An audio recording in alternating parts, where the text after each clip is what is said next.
Hi hello నమస్తే welcome to mister Rama.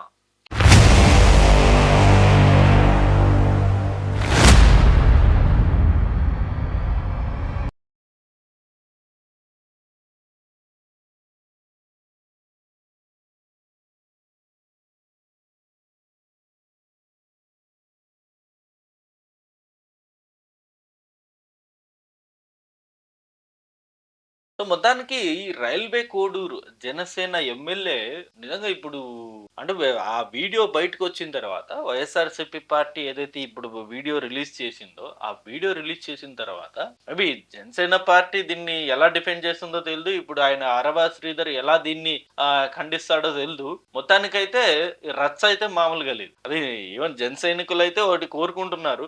నిజంగా ఇది ఒక ఏఐ వీడియో అయ్యి ఉండాలని చెప్పేసి. ఎందుకంటే ఇప్పుడు మొన్నే మనం చూసాం. జనసేన పార్టీ ఒక అఫీషియల్‌గా ఒక లెటర్ రిలీజ్ చేసి ఇలాంటి వాటికి కంపల్సరీ ప్రతి ఒక్కరు దూరం ఉండండి. ఇలాంటి ఉచ్చులో పడకండి అని చెప్పేసి. సో అది రిలీజ్ చేసిన నెక్స్ట్ డేనే ఇలాంటి వీడియోలు బయటకొస్తే ఇంకేమని చెప్పాలి? మొన్నటి వరకు ఇదే జనసేన ఎమ్మెల్యేలు, ఇదే కూటమి ఎమ్మెల్యేలు వైఎస్ఆర్‌సీపీ పార్టీలో ఉన్న అనేక మంది నాయకుల మీద అనేక రకాల కామెంట్స్ చేశారు కదా! గోరెంట్ల మాధవ్ అంశం కావచ్చు, లేకపోతే అంబటి రాంబాబు అంశం కావచ్చు, ఇంకా చాలా మంది మావంతి శ్రీనివాస్ అంశం కావచ్చు. వీళ్ళ అంశాలన్నీ బయటకొచ్చినప్పుడు ఆడియోలు, వీడియోలు బయటకొచ్చినప్పుడు ఇదే పవన్ కళ్యాణ్ గారు, ఇదే లోకేష్ గారు, ఇదే చంద్రబాబు నాయుడు గారు ఎంతలా విరుచుకుపడ్డారు వైఎస్ఆర్‌సీపీ పార్టీ మీద. మొత్తం ఒక బూతు పార్టీ అనో, కామ పార్టీ అనో ఒక ముద్ర వేయడానికి అప్పట్లో శతవిధాలుగా కామెంట్స్ చేశారు కదా! ఇప్పుడు అదే కామెంట్స్ చేసిన వ్యక్తి ఇప్పుడు ఈ జనసేన ఎమ్మెల్యే వీడియోలు బయటకొచ్చాయి. మరి ఇప్పుడు జనసేనకు కూడా అదే కదా వాళ్ళు అంటున్నారు. సో వైఎస్ఆర్‌సీపీ వాళ్ళు డైరెక్ట్ స్టేట్మెంటే డైరెక్ట్ అసలు అంటున్నారుగా, జనసేన కాదు ఇది కామసేన అని చెప్పి. దీనికి ఏం సమాధానం చెప్తారు పవన్ కళ్యాణ్ గారు? ఓ పక్కేమో పవన్ కళ్యాణ్ గారు నిజంగా జనసేన పార్టీని ఇంచ్ బై ఇంచ్ డెవలప్ చేసుకుంటూ లాస్ట్ ఎన్నికల్లో 21 స్థానాలు 2 ఎంపీలు గెలుచుకొని నిన్ననే అనుకుంటా మహారాష్ట్రకెళ్ళి అక్కడ మొత్తం ఎంత పెద్ద గౌరవం దక్కింది ఆయనకి. నరేంద్ర మోదీ గారి దగ్గర అసలు ఎంత స్నేహభావం వచ్చేసింది ఆయనకి. డైరెక్ట్ యాక్సెస్ వచ్చేసింది నరేంద్ర మోదీ గారి దగ్గరికి, పవన్ కళ్యాణ్ గారికి. సో ఓ పక్క ఆయన పార్టీ బలోపేతానికో, లేకపోతే రాష్ట్రానికో, లేకపోతే కూటమి బలోపేతానికి ఆయన తన వంతుగా తను తెగ కష్టపడుతూ ఆయన వర్షన్‌లో ఆయన ముందుకెళ్తుంటే, ఇదిగో ఇలాంటి వ్యక్తులు ఇప్పుడు జనసేన పార్టీని కంప్లీట్ వెనక్కి లాగేస్తున్నారు. ఇప్పుడు అంతే కదా! ఇప్పుడు entire social media not only మన స్టేటే కాదు, ఇప్పుడు ఎంటైర్ ఇండియా మొత్తం ఇదే ఇక hot topic. So Pawan Kalyan party అంటే జనసేన పార్టీ ఎమ్మెల్యే రాసలీలలు అని చెప్పేసి ఆ వీడియో న్యూడ్ వీడియో. సో ఆ వీడియో మొత్తం సోషల్ మీడియా మొత్తం అదే తిప్పుతున్నారు. సో జస్ట్ ఆయన గెలిచినప్పుడు జస్ట్ ఫేస్‌బుక్ లో ఒక పోస్ట్ పెట్టిందంట మహిళ, సంబంధించిన మహిళ కంగ్రాచులేషన్స్ అని. సో ఆ పోస్ట్ పెట్టిన తర్వాత మొత్తం ఆమెకు సంబంధించిన డీటెయిల్స్ అని కనుక్కొని అక్కడ కనెక్ట్ అయ్యాడు మనోడు ఆ అమ్మాయి. ఇది నేను చెప్పిన మాట కాదు, ఆ అమ్మాయి చెప్తున్న మాట. సరే ఆ అమ్మాయి చెప్తున్న మాటలు కూడా ఒకసారి వీడియోలో చూడండి. అందరికీ నమస్కారం. ఆ వీడియోలో ఉన్న ఆ మహిళను నేను రైల్వే కోడూరులో గవర్నమెంట్ జాబ్ చేస్తూ ఉంటాను. గత సంవత్సరంన్నర ముందు జూన్ 14, 2024లో రైల్వే కోడూరు ఎమ్మెల్యే అయిన ఆర్వా శ్రీధర్ గారికి నేను కంగ్రాచ్యులేషన్స్ చెప్దామని చెప్పేసి ఫేస్బుక్ ద్వారా మెసేజ్ చేయడం జరిగింది. అతను మొదటి రోజు అయినా సరే నాతో 2-3 గంటలు మాట్లాడారు. లాస్ట్లో అతని నెంబర్ నాకు ఇచ్చి నా నెంబర్ అతను తీసుకున్నారు. ఒక 2 రోజుల తర్వాత ఆయన నా న్యూడ్స్ అడగడం స్టార్ట్ చేశారు.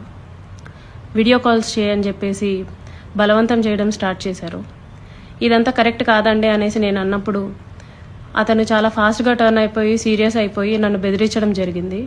ఇది నా కోడూరు, నా నియోజకవర్గం, నువ్వు ఒక చిన్న ఎంప్లాయీవి, నీకు ట్రాన్స్ఫర్ చేయాలన్నా సరే నేనే దిక్కు, నీ మీద ఎంక్వైరీలు వేయిస్తాను, నీ కొడుకు నువ్వు ఒక్కరే ఉంటారు, జాగ్రత్త మరి చూసుకో అని చెప్పేసి బెదిరించడం జరిగింది.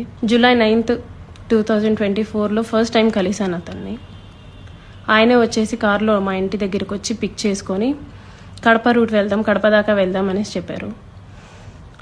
ఏం మాట్లాడాలి అనేసి నేను అడిగాను. ఏమొద్దు, ఏం మాట్లాడొద్దు, కడప దాకా వెళ్దాం అనేసి చెప్పారు. కడప దాకా వెళ్లకుండానే రాజంపేట దగ్గర ఏదో పల్లె దగ్గర ఆపేశారు. మొత్తం డార్క్గా ఉంది ప్లేస్. ఎందుకండి ఆపారు అనేసరికి నాకు నువ్వు సెక్షువల్గా కావాలి అనేసి అడిగారు. లేదండి నేను సెక్షువల్గా కుదరదు, నేను అలాంటి దాన్ని కాదు అనేసి చెప్పాను. నేను అలా చెప్పేలోపే నా ప్రైవేట్ పార్ట్స్ని టచ్ చేయటం, నన్ను బలవంతంగా దగ్గరికి తీసుకోవడం లాంటివి జరిగాయి. నేను కార్ డోర్ ఓపెన్ చేయడానికి ట్రై చేశాను. అతను నా జుట్టు పట్టుకొని వెనక్కి లాగేసి నన్ను గట్టిగా కొట్టారు. 2-3 సార్లు కొట్టారు. చాలా గట్టిగా కొట్టి ఆ, కార్ సీట్ని అడ్జస్ట్ చేసేసి నా మీదకి వచ్చేసి నన్ను చాలా బలవంతంగా రేప్ చేయడం జరిగింది.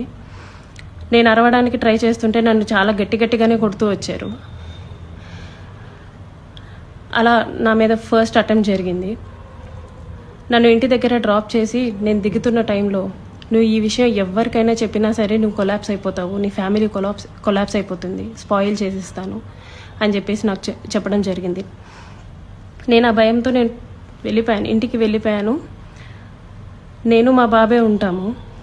నెక్స్ట్ డే కూడా ఆయన కలుద్దాం, మాట్లాడాలి అని చెప్పేసి బెదిరిస్తూ వచ్చారు. అలా నాకు ఆగస్ట్ ఎండింగ్లో నా ఫస్ట్ ప్రెగ్నెన్సీ అతని వల్ల వచ్చింది. ఈ విషయం నేను అతనికి చెప్పాను. చెప్తే అబార్షన్ చేయించుకో వెంటనే అనేసి అన్నారు.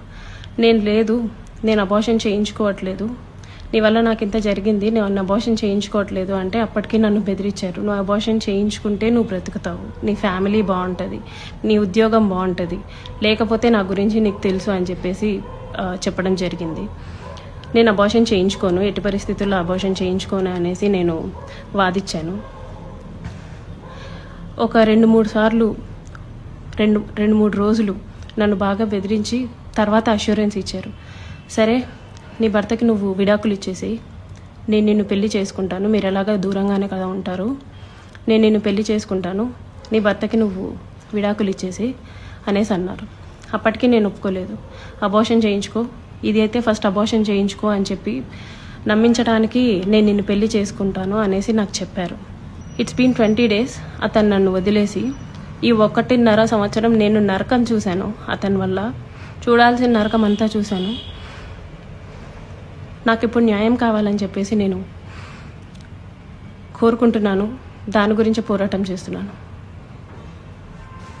అమ్మాయి క్లారిటీగా ఆ వీడియోలో కంప్లీట్ ఏం జరిగిందనేది డేట్ తో సహా ఎక్స్ప్లెయిన్ చేయడం జరిగింది. అందులో ఏ డేట్ కి ఏం చేశారు అని. స్టార్టింగ్ అసలు ఫేస్బుక్ లో వాళ్ళిద్దరు పరిచయం మొదలైంది. ఫేస్బుక్ లో పరిచయం, అదే కంగ్రాట్స్ చెప్తూ ఆ అమ్మాయి మెసేజ్ చేయంగానే మనోడు దానికి రిప్లై ఇచ్చాడు. అక్కడ నుండి కనెక్ట్ అయిపోయారు. అక్కడ నుండి కనెక్ట్ అయిపోయి ఆ అమ్మాయి మొత్తం వివరాలన్నీ కనుక్కొని ఆ అమ్మాయితో ఎలాగైనా మనం పరిచయం పెంచుకోవాలని చెప్పేసి శత విధాలుగా ప్రయత్నాలు చేసి ఇట్లా అంటే ఆ రూట్ లోకి ఆయన వెళ్ళాల్సిన పని ఏంటి అన్నది నాకు అర్థం కాని విషయం. ఇప్పుడు ఎంతో మంది ఎన్నో రకాలుగా మెసేజ్ చేస్తుంటారు, అన్నిటికీ రిప్లై ఇచ్చుకుంటూ అందరితో ఇలా కనెక్ట్ అవుతారు. ఎవరన్నా అవ్వరు కదా. ఇప్పుడు ఈయన చేసిన మిస్టేక్ అదే. ఇప్పుడు ఆ అమ్మాయి ఒక మెసేజ్ చేసింది, మెసేజ్ చేసిన వెంటనే మనోడు ఆ అమ్మాయికి రిప్లై ఇవ్వడం, అక్కడ నుండి కనెక్ట్ అవ్వడం. ఓ రోజు ఎటో కడపకి వెళ్దామని చెప్పేసి ఆ అమ్మాయిని కారులో తీసుకెళ్తూ మధ్యలో ఎక్కడో రాజంపేట దగ్గరలో ఎక్కడో కార్ ఆపారంట.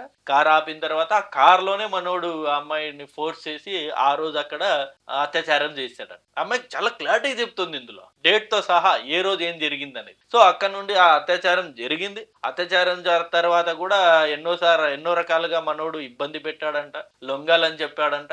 ఇంకా అప్పటి నుండి ఆమె తరచుగా ఆమెని యూజ్ చేసుకోవడం ప్రారంభించాడు. ఆమె కంప్లీట్ చెప్తున్నాను, ప్రతిసారి బెదిరించే నన్ను లొంగ తీసుకున్నాడు, బెదిరించే నాపై అత్యాచారం చేశాడు. సో అంటే అన్ని సార్లు చేసిన తర్వాత ఆ అమ్మాయికి కడుపు వచ్చింది. ఇప్పుడు ఏం చేయాలి అంటే ఆ అమ్మాయికేమో నువ్వు ఇట్లా అబార్షన్ చేయించుకో అని చెప్పేసి మనోడు చెప్తే, ఆ అమ్మాయి నేను చేయించుకోను అని చెప్పేసి ఆ అమ్మాయి ఫోర్స్ చేస్తే మనోడు అష్యూరెన్స్ కూడా ఇచ్చాడంట. ఏమని, నేను నిన్ను పెళ్లి చేసుకుంటాను, డెఫినెట్ గా నువ్వు మీ భర్తకి విడాకులు ఇచ్చేసి వచ్చి మనమిద్దరు హ్యాపీగా ఉందామని చెప్పేసి ఆ అమ్మాయికి అష్యూరెన్స్ ఇచ్చి అబార్షన్ కూడా చేయించాడు. ఆమె డేట్ తో సహా చెప్తుంది ఏ రోజు ఏం జరిగింది అని చెప్పి. అంటే ఇంత ట్రాప్ లో ఏ రకంగా పడ్డారని నాకు అర్థం కాలేదు. అంటే ఇంత ఉచ్చులు పడాల్సిన అవసరం ఒక ఎమ్మెల్యేకి ఏముంది?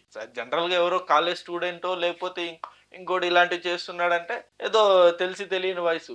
ఈయన ప్రజాప్రతినిధి అయ్యిండి, ఎమ్మెల్యే అయ్యిండి, అందులో జనసేన లాంటి పార్టీలో కీలక మెంబర్ అయ్యి ఉండి పిఎస్సి మెంబర్ అని. అలాంటి పొజిషన్‌లో ఉండి కూడా ఇలాంటి అమ్మాయిని హరాస్ చేసి, ఆ అమ్మాయిని కడుపు చేసి అబార్షన్ చేయించడం అంటే ఎంత దారుణాతి దారుణం చెప్పండి. ఇలాంటి ఘటనలు విన్న తర్వాత నిజంగా ఏం జరుగుతుందిరా నాయనా సొసైటీలో, ఏం చేస్తున్నారు మన ప్రజా ప్రతినిధులు అని చెప్పేసి నిజంగా అనిపిస్తుంది. చాలా మంది ఇట్లు కూటమి నేతలు ఇది ఒక్కొక్కటి ఇలాంటివే బయటకు వస్తున్నాయి. ఈ మధ్య కాలం కూటమి నాయకులు అందరివి. కొందరేమో కబ్జాల్లో బయటకు వస్తే, కొందరు బెదిరిస్తూ ఆడియోలు, వీడియోలు బయటకు వస్తున్నాయి. ఇప్పుడు ఇలాంటి నేతలది ఇట్లా రాసలీలల వీడియో. చూద్దాం మరి దీని తర్వాత ఇప్పుడు ఆరవ శ్రీధర్ గారు నాకు తెలిసి ఇప్పుడు జనసేన పార్టీ డెఫినెట్ గా సస్పెండ్ చేస్తుంది. సస్పెండ్ చేయడమే, దీని గురించి డెఫినెట్ గా ఎక్స్ప్లెయిన్ చేయాలి. పోనీ ఇప్పుడు ఆయన ఏమని వివరణ ఇచ్చుకుంటాడు ఇప్పుడు? ఇది అంటాడా, లేకపోతే కావాల్సినగా ఇదన్నీ చేపిచ్చారంటాడా, లేకపోతే ఇంకేమంటాడు? ఇవన్నీ డెఫినెట్ గా సమాధానం అయితే చెప్పుకోవాలి కదా.